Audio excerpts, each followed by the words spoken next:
नगर पर्व न्यूज 24 बातमी सामान्य माणसाच्या हक्काची।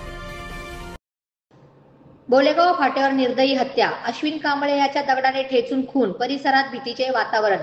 अहिल्यानगरच्या एमआयडीसी पोलीस हद्दीत असलेल्या स्वराज ट्रॅक्टर बोलेगाव फाटाजवळील मोकळ्या मैदानात अश्विन मारुती कांबळे वय अंदाजे 32 राहणार निपाणी बेळगाव कर्नाटक याचा निर्गुण खून झाल्याची घटना उघडीस आली आहे।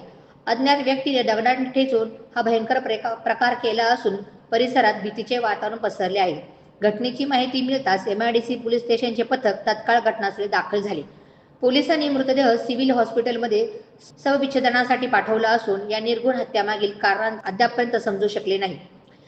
ही घटना मोकळ्या मैदानात घडल्याने परिसरात दहशतीचे वातावरण निर्माण झाले आहे। पोलिसांनी या घटनेचा गांभीर्याने तपास सुरू केला असून लवकरच आरोपीचा शोध घेऊन त्याला तत्काळ अटक केली जाईल असा विश्वास एमआयडीसी पोलीस स्टेशनचे सहाय्यक पोलीस निरीक्षक माणिक चौधरी यांनी दिला आहे।